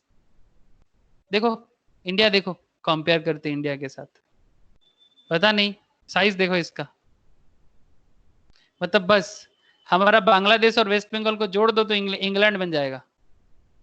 हाँ, इतना मैं थोड़ा बड़ा करके दिखाया आपको। इंडिया के साइज के सामने मतलब 10 इंग्लैंड घुस जाएगा इंडिया के अंदर। यस और no? Hello yes sir. Sir, सब कुछ आंखों देखी है आपके सामने। Look at the business scenario of India, मतलब क्या है इंडिया के पास, क्या बना है इंडिया, और क्या बन सकता है इंडिया, क्या था इसके पास। और जिसके साथ कंपेयर करके कोलकाता को लंदन बनाना चाहते हैं, आपको लगता है लंदन को कोलकाता बनाना चाहिए? मतलब we should make the example. हम किसी को कॉपी क्यों करें? ममता दीदी चिल्ला रहे कोलकाता को लंदन बनाएगा। लेक टाउन में हमारा जहाँ क्लासेस है ना, आप लोग जानते हो, लेक टाउन में जहाँ क्लासेस का ऑफिस है, वहां पर वो बिग बेन टावर बनाए, देखे हो आप लोग? बिग बेन लंदन में जो है उसके साथ कॉपी करके, आप लोगों को तो पता है, एकदम लेक टाउन मोड़ में, हाँ, वहां पर एक बिग बेन टावर बना दिया, छोटा वर्जन। क्या जरूरत है? कोलकाता का अपना कुछ नहीं है क्या? लंदन का चीज कॉपी करके कलकत्ता में, हे भगवान, पता नहीं चलता ये क्या कर रहा है। उसी में लड़का लड़की लोग क्या खुश, यूथ सेल्फी खींच खींच के फेसबुक में पोस्ट करता है। पता ही नहीं है, अपना ग्लोरी नहीं पता, अपना स्टोरी नहीं पता, अपना हिस्ट्री नहीं पता, किस बात का गर्व करेगा पता नहीं। कहाँ जा रहा है यूथ? I don't know. जो भी हो, आपको काम है सीखना सर, आप सीखते जाओ, मेरा काम है सिखाना, हम सिखाते जाते हैं। ओके, हिस्ट्री तो आज गजब का आपको सिखा रहे हैं।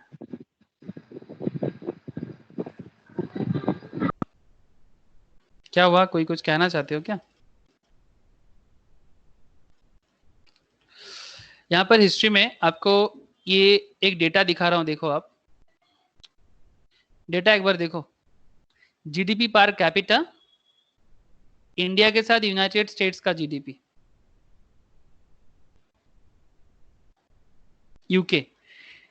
Estimated GDP per capita of India and United kingdom during 1700 से 1950 in 1990 US dollar according to Madison. However, Madison estimates for 18th century have been criticized as gross. चलो क्रिटिसाइज तो हर चीज का होता है, बट फिलहाल आप बस एक डेटा देखो। ये ईस्ट इंडिया कंपनी मतलब जो कंपनी इंडिया में आके इंडिया को राज किया, वही तो बाद में ब्रिटिश एम्पायर बन गया। यह है ईस्ट इंडिया कंपनी, मतलब ब्रिटिश इंडिया। यह है ब्रिटिश राज, मतलब जब उसका गवर्नमेंट फॉर्म हुआ उस टाइम पे 1700 में इंडिया में मतलब उसका राज इंडिया में चल रहा है, लेकिन इंडिया का इकोनॉमी किस तरह से डिक्लाइन में जा रहा है देखो। $1000 भी नहीं है जीडीपी पर कैपिटा। $1000 मतलब आप आज के डेट में समझ रहे हो ना, इन्फ्लेशन एडजस्टेड है ये, मतलब आज के डेट में ही वैल्यूएशन करके रखा है। मतलब जब इंडिया का ही पूरा का पूरा रिसोर्स यूज करे जा रहे हैं, the total resource use from India, each and everything, मतलब एक सुई से लेके मतलब एक कपड़ा तक, ईच एंड एवरीथिंग वो इंडिया का यूज करता है। जब इंडिया का देखो $1000 भी नहीं पहुंचा, पूरा रेड जोन में है और पूरा $0 में 1700 से 1950 पूरा खा लिया sir. They just and it, they just and it. और आज हम लोग उसी का लैंग्वेज बोल के खुशी होते हैं। मुझे इसका बहुत बुरा लगता है। ये तो मैं भी यूज कर लेता हूँ इंग्लिश, मुझे एक्चुअली पसंद नहीं है ये लैंग्वेज, बट एक हैबिट सा आ गया और कुछ नहीं, ये due to our educational culture. But मुझे बहुत बेकार लगता है पर्सनली, मैं अपना व्यू बता रहा हूँ आपको। I really don't like. और कोई भी मेरे जैसा कोई भी एजुकेटेड पर्सन को लाइक होना ही नहीं चाहिए। जिसको सच पता होगा वो किसी को लाइक उसको पसंद ही नहीं होगा। जिसको ट्रुथ पता होगा ना वो किसी का चमचागिरी नहीं करेगा। मुझे तो चमचागिरी में बहुत प्रॉब्लम है, बट क्या है, ट्रेंड है, अभी सिस्टम है, चलना पड़ रहा है, लेकिन दिल से नहीं मानता। लेकिन आप देखो इसका, देखो $8000 का इकोनॉमी। उस टाइम पे यूके जैसा कोई कंट्री नहीं था, यूएस का तो नामो निशान नहीं था। $8000 पर कैपिटा इनकम 1950 में, पूरा का पूरा इंडिया का लेके, और इंडिया के पास कुछ नहीं।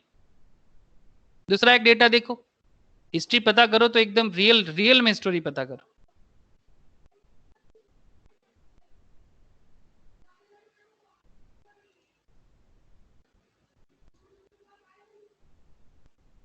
ये वाला देखो, look at this data, this is another important data. ये डेटा भी आपको गजब यूजफुल लगेगा।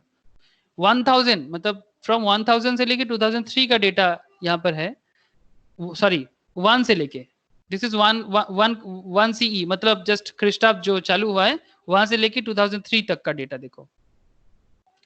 जब 1 चल रहा है, हाँ इंडिया कौन सा है देखो, ऑरेंज वाला लाइन जो है ना ये इंडिया है, देख पा रहे हो ना आप लोग।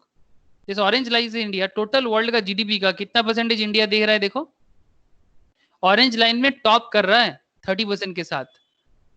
अप टू 1500 तक देखो टॉप में ही है। ये रेड कौन है, चाइना इसके साथ थोड़ा कॉम्पीट कर रहा है, आज भी कॉम्पीट कर रहा है, लेकिन चाइना बहुत ज्यादा आगे है। यूएसए कब आया, यूएसए कब आया देखो, इंडिया डिक्लाइन होते ही गया। देखो एक बार आप प्लीज देखो, एक बार प्लीज देखो कि मुझे क्यों दुख लगे नहीं लगेगा। India is the only country जिसको दुख, मतलब जिसका दुख का खत्म कोई अंत नहीं है, ठीक है। आप चाइना को देखो, चाइना हाइट में गया था सर इंडिया के साथ कॉम्पीट करके, इंडिया चाइना, लेकिन चाइना भी डाउन हुआ था। जब इंडिया को इंडिपेंडेंस मिला ना, तब उस टाइम पे चाइना भी बहुत नीचे था, you can see it easily.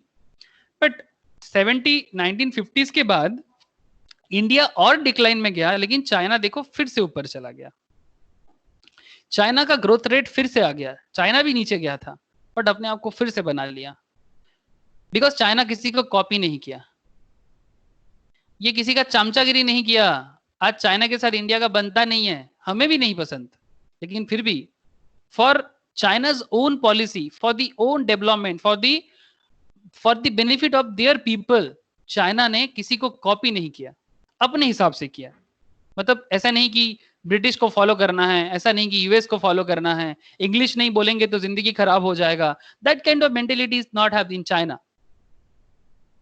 Europe का देखो सर, कुछ नहीं था इसके पास, यूरोप स्पेशली वेस्टर्न यूरोप।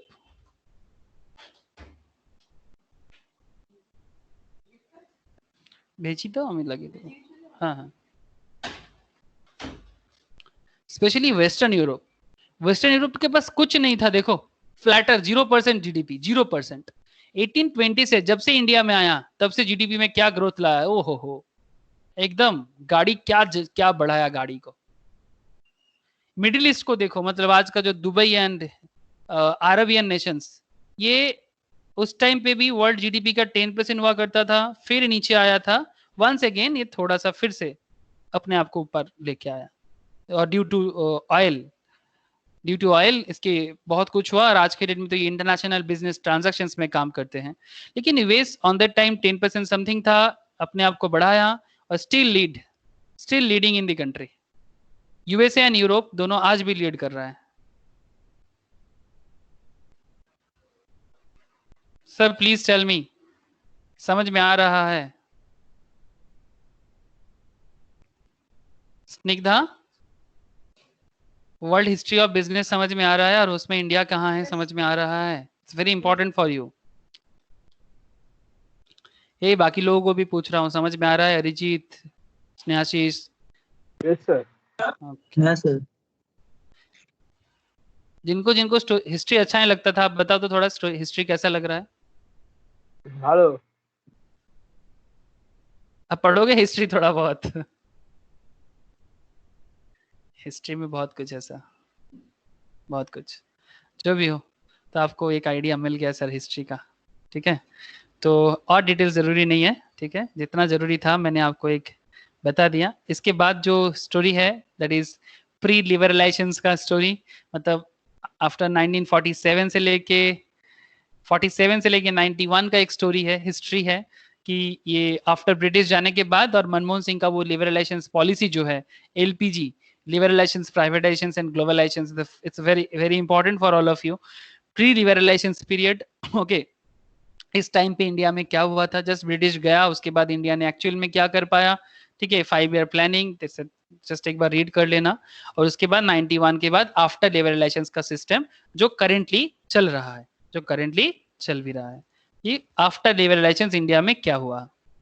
ठीक है, तो ये था ओवरऑल एक सिनेरियो इंडिया का। ये देखो, इम्पैक्ट ऑफ कोविड-19 पैंडेमिक का भी रिसेंटली मैंने यहाँ पर दिया कि क्या हुआ है रिसेंट पैंडेमिक के कारण। ठीक है, तो this is how Indian economy, और भी कुछ पार्ट्स है मैं आपको आगे आगे और भी शेयर करूंगा। ठीक है, लेकिन फिलहाल मैंने आपको इतना बताया कि किस तरह से बिजनेस सिनेरियो में सिचुएशन स्टोरी वाइज में आपको दिखाया। ठीक है, फिर एक्चुअली में मैंने आपके साथ बिजनेस स्टडीज का एकदम इंट्रोडक्टरी जो पेपर है उसी का मतलब डिस्कशंस कर रहा हूँ। उसमें मैंने आपके साथ आज बेसिकली मैंने आपके साथ हिस्ट्री डिक्लेयर किया कि इंडिया का बिजनेस हिस्ट्री एक बार आप देख लो। फिर मैं आपके साथ ये सब मैटर में डिस्कस करूंगा जो बहुत ही वाइटल है, दैट इज कुछ बिजनेस स्टडीज का कुछ डोमेन है। ठीक है, बिजनेस स्टडीज में जैसे कि ये बिजनेस स्टडीज क्यों पढ़ना चाहिए। ठीक है, हिस्ट्री पढ़ने के, हिस्ट्री तो समझ गए, इसके बाद हमें इंपॉर्टेंस जानना है कि बिजनेस स्टडीज पढ़ने का इंपॉर्टेंस ही क्या है। ठीक है, इंपॉर्टेंस के बाद हमें ये भी जानना है, तो very vital part, that is business में क्या क्या होता है। ठीक है, तो बहुत ही इंपॉर्टेंट है exam purpose for all of you, that is economic activities and non economic activities. ठीक है, economic and non economic activities में बिजनेस क्या है, प्रोफेशंस क्या है, एम्प्लॉयमेंट क्या है, इसका डिफरेंस बहुत इंपॉर्टेंट है। What is the meaning of business, what is the meaning of professions, what is the meaning of employment and activity, industry, trade, commerce में क्या होता है, micro, small, medium and large trade commerce क्या होता है, geographic scope, local, national, multinational business में क्या होता है, ownership, state own, public sector, private, proprietary, corporate, ये भी बहुत इंपॉर्टेंट है। ठीक है, बहुत इंपॉर्टेंट टॉपिक है ये सब की सब एग्जाम पर्पस के लिए बहुत इंपॉर्टेंट टॉपिक है। फिर आपको ये भी हम जानना पड़ेगा कि कितना टाइप्स ऑफ बिजनेस ऑर्गेनाइजेशन होते हैं, ये भी वेरी वाइटल है, ये भी बहुत वाइटल है। How many types of business organisation are there. ठीक है, जिसमें आपको मिलेगा sole proprietorship business, Hindu undivided family business, partnership business, limited liability partnership business and company business. कैसे कंपनी बिजनेस बनता है ये भी इंपॉर्टेंट है, हाउ कंपनी फॉर्म। ठीक है, जो मतलब ये सारा का सारा चर्चा आगे के क्लास में चर्चा चलेगा। ठीक है, आई होप कि आपको समझ में आया। ठीक है, किसी को कुछ क्वेश्चंस करना है तो आप कर सकते हो आज के history wise, history related, if you anything you want to ask you can ask me now. ये नोट्स मैं आपके साथ शेयर करूंगा। ठीक है, इस नोट्स में मुझे कुछ कटिंग भी करना है क्योंकि कुछ ज्यादा डिटेल्स है यहाँ पर। मैं नॉर्मली सीनियर क्लासेस में ये शेयर करता हूँ, तो मैं तो थोड़ा आपके लिए, आपके लेवल के लिए मुझे इसको बिल्डअप करना है, फिर मैं आपके साथ इसको शेयर करूंगा। ठीक है, ठीक है ना? हाँ सर। ओके, तो बिजनेस हिस्ट्री में आपके साथ शेयर किया। अगर आप कुछ पूछना चाहते हो तो आप पूछ सकते हो।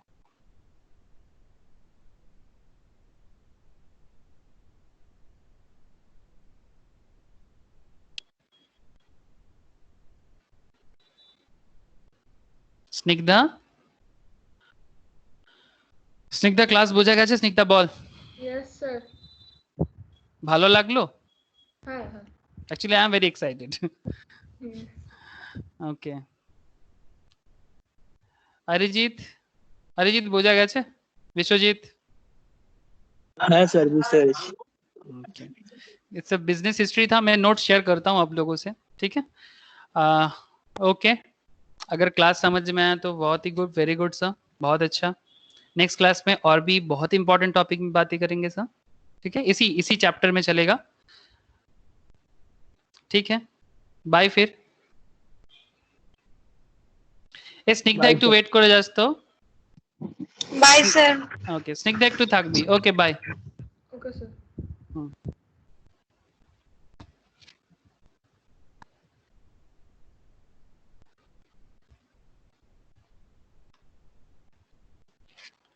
স্নিগ্ধা, আমি জিজ্ঞেস করছিলাম কি স্কুলে বিজনেস স্টাডিজ এর রিলেটেড কি কি এক্সামের জন্য বলেছে, ওটা আমাকে একটু কিছু পাঠিয়ে দিস না বাবু, তাহলে আমি তোর মতো করে এটা করে রাখবো, हाँ ঠিক আছে? বিকজ এরা যারা আছে এরা আগে একবার পড়েছে টপিক গুলো, এদেরকে নিয়ে আমার খুব একটা চিন্তা থাকে না। এরা অ্যাকচুয়ালি আমার কাছে সি এরও প্রিপারেশন করে, বুঝেছিস তো? স্কুলের সাথে সাথে এরা সি এর জন্য প্রিপারেশন করে, তো ফলে এরা অন্যান্য ক্লাসেও এই টপিক গুলো কম বেশি করে, ঠিক আছে? এরা আমার কাছে অনেকগুলোই ক্লাস করে, বেশিরভাগই, বিকজ বেশিরভাগ আমার যারা পড়ে না তারা 11-12 এর সাথে সাথে সি এর প্রিপারেশনও করে, তো ফলে এদেরকে আমার অনেকবার একই জিনিস পড়ানো হয়ে যায়, ওই জন্য সবাই তো এরা হ্যাঁ হ্যাঁ করে। তো যাই হোক, তো তোর স্কুলের এক্সামটাতে বিজনেস স্টাডিজ রিলেটেড কি হবে আর ইকোনমিক্স রিলেটেড কি কি হবে আমাকে একটু শেয়ার করে দিস, হ্যাঁ? আমি পোরশনটা এখানে অলরেডি টিক মার্ক করা রয়েছে, আমি স্ন্যাপটা একটা পাঠিয়ে দিচ্ছি। আচ্ছা, আর অ্যাকাউন্টস রিলেটেড তুই যেরকম বলেছিস আমি সেই অনুযায়ী, তুই বাবাকে বলেছিস আমি নাকি করাবো না? না না, আমি ওরকম কিছুই বলিনি। আমি বলেছি যে এখন শুধু 3 উইকস বাকি রয়েছে।